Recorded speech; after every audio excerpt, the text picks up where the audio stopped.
talking of homegrown plan owned by all of us, irrespective of political party, political lineage, or cleavage. But this is the vision and aspiration of everyone, all son and sundry in Ondo State, that as a citizen of Ondo State, this is our desire. This is our vision for the future. This is how we want whoever finds himself in the government to deploy or utilize our collective patrimony to give to us the minimum level of economic well-being as a citizen of the 22nd century. This is the backdrop in which the government of Arakunrin Akeredolu felt that we should galvanize the whole people and come to that unity of purpose. That in the next 30 years, what do we want to see in Ondo State? Where do we want to see Ondo State? What do we want to know Ondo State for?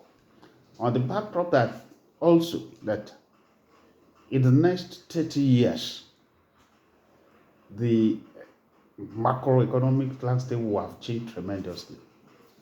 For example, we are less than 6 million people in Ondo State now, but by year 2054, we'll be running close to between 13 to 14 million people. What does that portend for our schools infrastructure, our health facilities, the public welfare or work participation for our youth? What does it portend for us? What does it portend in the way we are building our cities now? What is the implication on agri? How does it impact our ability to provide food? In other words, what is the guarantee that there will be food security for that number of people? What is the guarantee that we will not have what we're experiencing in Lagos and people will be in the hold up or traffic for several hours? And the simple solution is that we should plan our activities and deploy our resources in such a way that we'll be able to meet our needs now and also meet the needs of the generation next. This is the cross and the nexus of having a long-term perspective towards our development. Okay, the Akeredolu-led administration in those states in this second term is floating the redeemed agenda. Yes. As its master plan for the people of Ondo State and its development. Does this 2054 30-year development plan have anything to do with the redeemed agenda? There are two and separate things, but all elements of the same set. For example, let me use this analogy that the global body through UNDP came out with 17 sustainable development goals and 169 targets that every developed nation should meet the minimum level of provision that will make them to say, okay, they are living in the 21st century by year 2030, that those things must have been achieved. That does not mean other countries will not have their own agenda, but it's an agenda within that global universal agenda. For example, if you are providing jobs, you are giving input for agri, it's because you want to eradicate hunger. So, and goal one is that zero hunger, no poverty. So, the Akeredolu-led administration during the first term, we operated under the matrix of GMPPR, job creation through massive infrastructural development, functional education, efficient health system. In the second term, we came up with redeemed agenda. The difference between the redeemed agenda and year 2054 is that within the mandate time period of the 4 years that people gave us the mandate, this is what I intend to do within that 4 years. Now, it is quite different from what will be the lot or the economic perspective or overview of Ondo State in year 2054. How do we get there? When the Akredolu's administration must have ended. Must have ended. Now, but does that mean that we should throw out every effort of our heroes past? The answer is no. We must be able to build successfully on every brick that has been laid correctly. And for us to lay it correctly, there must be input of everybody. It must be our collective desire. It's not that a government can come tomorrow and say, this is what I want to do. You can only rate them on what they plan to do for you. But it's different from when everybody says that this is what we want for ourselves. So that is the difference between the redeemed agenda and the long-term development plan. Okay. When this kind of program or project is being proposed, an average person, the common man on the road, would ask, what do I intend to gain from this? Fine, there will be traffic, there will be traffic lights, there will not be traffic congestion everywhere and the rest. But there will be after what this will do to them directly. How will it affect them positively? And I'm putting the question to you, Honorable Commissioner. Yes. What does an average common man in Ondo State stand to benefit from this? For the common man to know what what they stand to gain is to take a cursory look at what is happening now to them. Because if you look at what is happening to us now, we can see what will happen in the next foreseeable future. For example, what is the unemployment rate in Nigeria now? Between 44% to 54%. Sometimes it's even as high as 57% for youth unemployment. And why is that? Because we have not planned our resource utilization and allocation over a long period of time. Does that mean that Nigeria as a whole lacks development plans? No. Even from Vision 2020, rolling plan, National Economic and Empowerment Development Scheme, all those things. But do we have a long-term perspective that has the buy-in of everybody, that it is developed, is homegrown? The answer is no. And that is the nexus of the matter. Now, what we stand to gain is to avoid the chaos, is to avoid the economic downturn, is to avoid the social cost in terms of banditry, in terms of armed robbery, in terms of insecurity, in terms of unemployment that will attend or even lack of skills. For example, by that time, maybe we will now have more than 2 million of our children in school. What is the number of classrooms we have now? What is the number of classrooms we will need then? How do we start planning for it before it happens? This is what we all stand to gain by coming together. Or even in agri, that is the mainstay of our economy, agri practices. If you want to go into farming now, where do you find arable land? That means we need to plan for land usage. Or is it that now that houses are springing up everywhere, even in the cities, in the communities, we will now pull down every economic tree to build houses? How do we ensure food security? These are the things that we need to plan for now, in such a way that we that are alive now are able to meet our needs and also leave a good inheritance for our children that is coming behind us. You recently, when you spoke on this program, you mentioned that every part of the state will be captured in this development plan. How will government ensure that this is actually followed? Now, we have a website an email that people can send their memorandums or memos to. What it is the business of everybody to look at their community and say, okay, this is where we want our community to be in the next 10 years, in the next 20 years, in the next 30 years. This is what we need. This is what will make us to live a better life in our community. So everybody, there are series of stakeholders engagement that is lined up by this ministry and the consultant, the state government engaged. And it is not a party affair at all. It's a matter for the future. It's the matter that concerns us and our children that are yet upon. It's a matter of our collective patrimony. Those that will be coming after us, how do we want them to manage our affairs?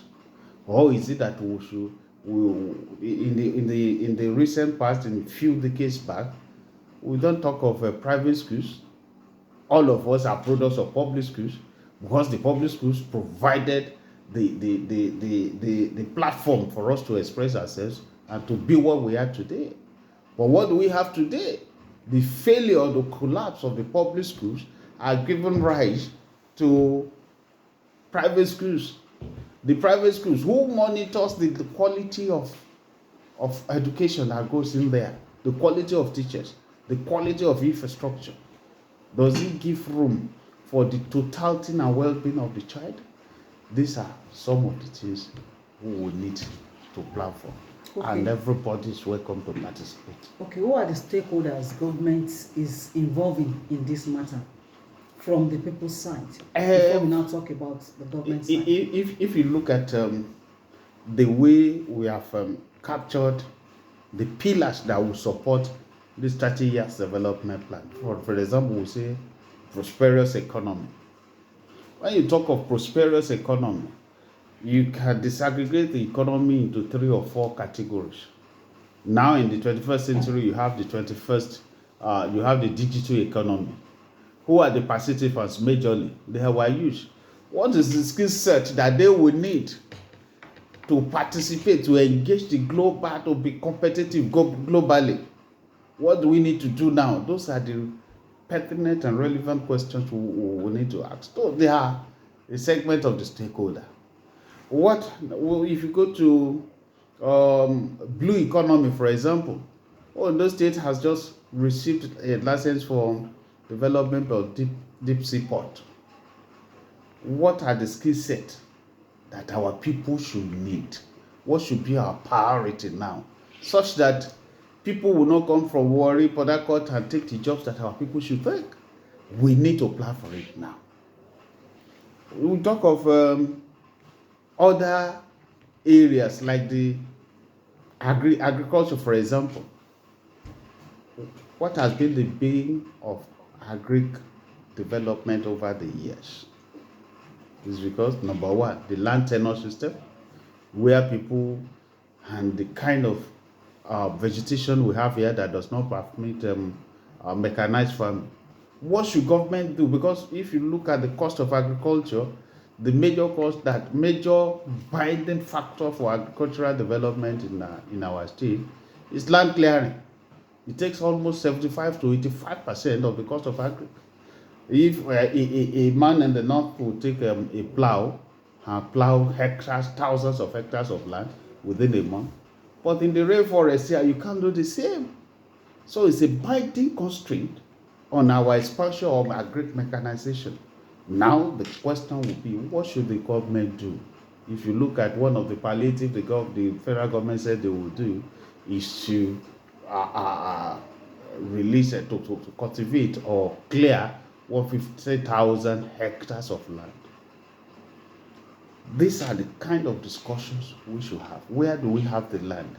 Do we talk of land bank system, where the land that has been dormant, unproductive, and unprofitable to the owners, can you yield it in such a way that you get income either monthly through land bank or annually? For example, if I say this is Igbasan's land and government says it wants to use it, okay, use it, this is how much you'll be paying us. The land still belongs to us. It's not even compensation. It's rent. It's land bank. I just donated, but okay. And now government, as a government, if you go to advanced countries, there are areas that they mark for reserve areas or green areas. You cannot build there. Are we maintaining that here?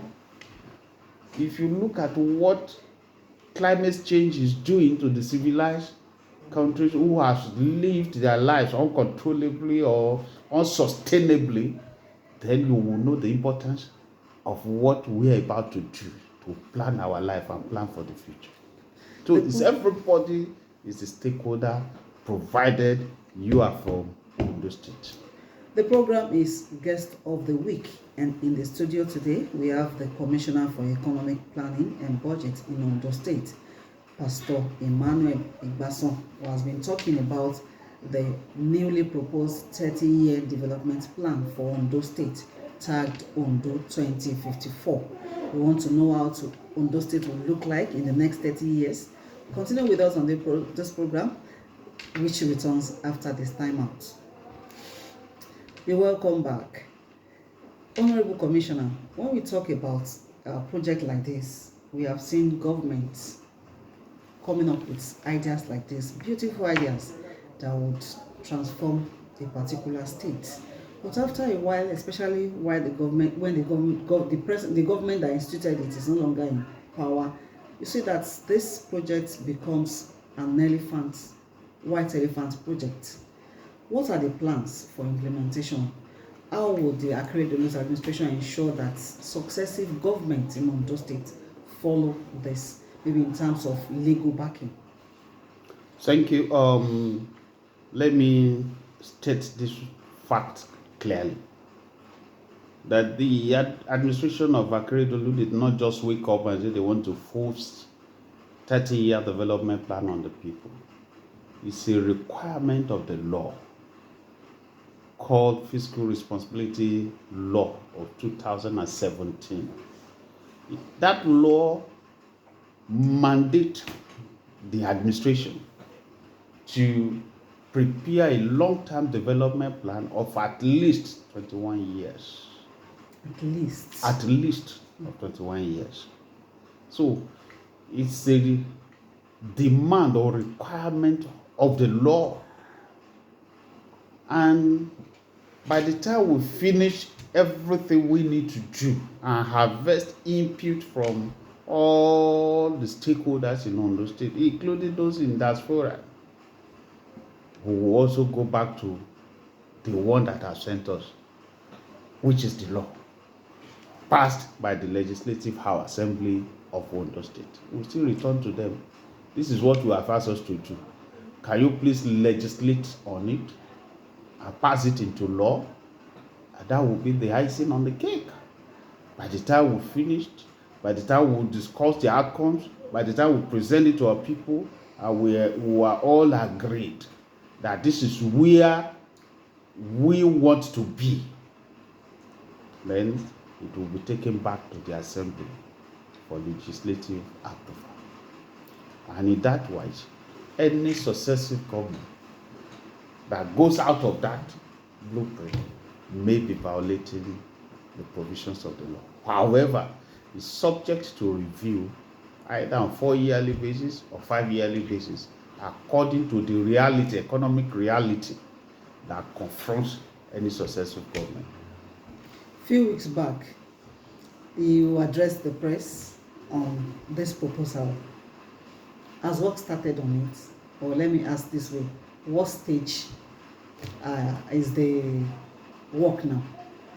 Now, the work has started a very long time ago, in the sense that there are some informations that we needed to gather, and through UNDP, we call it needs assessment. UNDP sent to us a consultant that went around the whole 18 local governments to do the needs assessment. What do they really need? What do they lack? What do they have?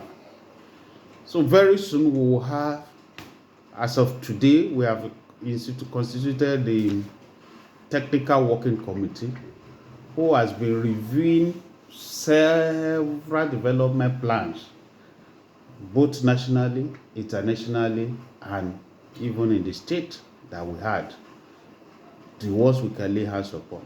They have been reviewing it, looking at the pros and cons, the weaknesses and the strengths, the one that has been done, the one that has yet to be done, the one that was not done rightly. These are things that we have been doing in the background. But right now, the technical working group is in progress. And the end product of that is to show us Ondo State today. What is the state of our infrastructure? What do we lack? It is when you know where you are that you can now project to where you are going. How many classrooms is functional? How many teachers are functional? How many do we lack? What is the cost implication of having this number? In the health sector, what is the functional feel of our health infrastructures across the state? The Japa syndrome that have bedeviled the health sector, how has it impacted our health delivery service? This is what we are doing now, to present to us Ondo State today. What is the number of unemployed youth do we have? What is the skill set that it have? It is when you know this that you can now assist them and say, okay, this person, you should go for this, or this is the next step to take for us to have the skill set that is required to be competitive nationally and globally in the 22nd century. Contributions from stakeholders, because you mentioned that people, even at the level of communities, will be involved in this. Through which way are you expecting them to make their contributions, aside the issue of the internet? Not everybody is literate up to that extent. Yes, thank you. The office, a situation room, is set up at the development house that Mr. Governor bought around along Igbasan before you get to the passport office. We have what we call development house there. The ground floor is the situation room for this project. Anybody that has anything to say or ask can quickly go there to make their contributions or make their inquiries. Okay. Apart from that, there's a functional telephone line that people can call or send WhatsApp message. There's also a functional email. Well, I don't have it now, but okay, we'll make it available. Okay. There's a functional email through which people can reach us. But apart from that, by the time we come up with the Ondo State today, we are going to be engaging different stakeholders to show them the picture of Ondo State today. Out of all the roads we have, how many of them has been tarred? How many is left to be tarred? What can we do in the next 4 years? What should we do in the next 10 years? What should we do in the next 15 years? What should we do in the next 20 years? So these are the things we are going to do. A series of stakeholders engagement will be lined up to present to us Ondo State today across all sectors. And then people can now make their input. For us to know how Ondo State will look like in the next 30 years. Exactly. Thank you very much, Honorable Commissioner. Before I round off on this program, I'd like to ask about these palliatives being rolled out by Ondo State government. The transportation palliative is for workers. Why not for the people too? Well, there are different strokes for different people. There are different ways in which people benefit from any administration. And I've listened to different scholars, or let me say debaters, who has even consulted the dictionary to say, oh, palliative is something that does not address the issue, it only cushions the effect without addressing the issue. These are mere rhetorics. The point is that everyone is affected one way or the other.